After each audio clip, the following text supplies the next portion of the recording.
अपनी माटी अपनी थाती। मेरे इस YouTube चैनल में आपका स्वागत है। मैं अंजनी निगम आपको बताऊंगा अपने देश के महापुरुषों, देश की परंपराओं और वैभव की वह कहानियां जिन्हें सुनकर आप गर्व का अनुभव करेंगे।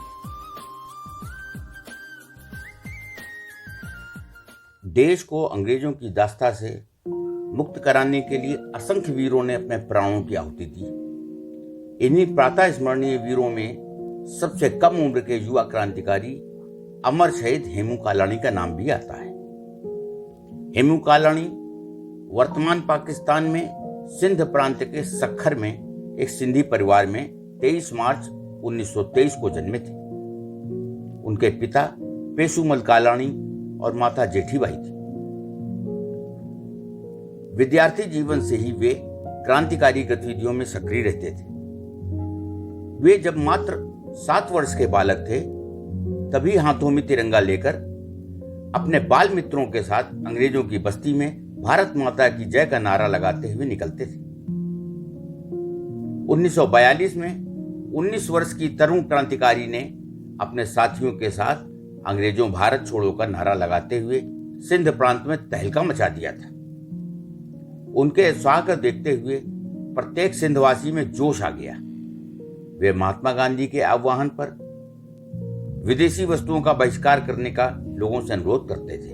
उनकी गतिविधियां बढ़ी तो प्रसिद्ध क्रांतिकारियों से उनका संपर्क हो गया।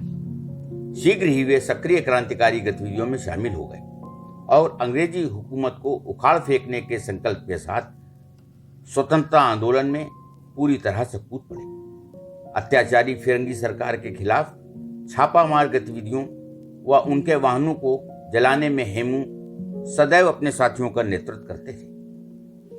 अक्टूबर 1942 में हेमू को जानकारी मिली कि अंग्रेजों की एक ट्रेन जिसमें क्रांतिकारियों का दमन करने के लिए हथियार और खूंखार अंग्रेज अफसरों का दस्ता था निकल रही है। बस फिर क्या था, बदला लेने के लिए ट्रेन को गिराने की योजना बनी और वे साथियों के साथ सक्खर पुल पर रेलवे पटरी की फिश प्लेटें खोलने लगे।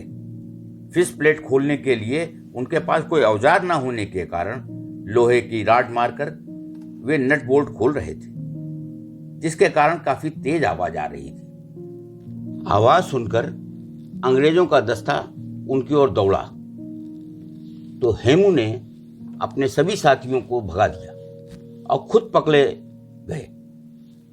उन्हें जेल में डाल दिया गया। इस जुर्म में पहले उन्हें उम्र कैद की सजा दी गई, किंतु 1942 के आंदोलन में उनकी क्रांतिकारी गतिविधियों को देखते हुए उम्र कैद को फांसी की सजा में परिवर्तित कर दिया गया। इस फैसले से सिंध प्रांत ही नहीं पूरे भारत के लोग और क्रांतिकारी संगठन हैरान रह गए। जेल में रहने के दौरान उन्हें अपने साथियों का नाम बताने के लिए काफी प्रलोभन और यातनाएं दी गईं, किंतु उन्होंने मुंह नहीं खोला और फांसी पर झूलना बेहतर समझा। 21 जनवरी 1943 को भारत मां के इस सपूत को फांसी दे दी गई। फांसी देने के पहले उनसे उनकी अंतिम इच्छा पूछी गई तो उन्होंने भारत में पुनः जन्म लेने की इच्छा व्यक्त की। इनकलाब जिंदाबाद और भारत माता की जय बोलते हुए इस वीर ने फांसी का फंदा चूम लिया।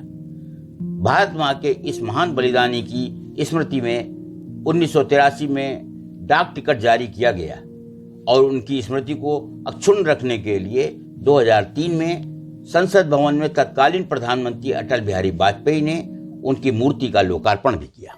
आज की कहानी में बस इतना ही। हम जल्द हाजिर होंगे एक नई गौरवशाली गाथा के साथ। जुड़े रहिए हमारे चैनल अपनी माटी अपनी थाती के साथ। और हाँ, यदि आपने हमारे चैनल को अभी तक सब्सक्राइब नहीं किया है तो जरूर कर दें, ताकि आपको मिलती रहे नित नई जानकारी।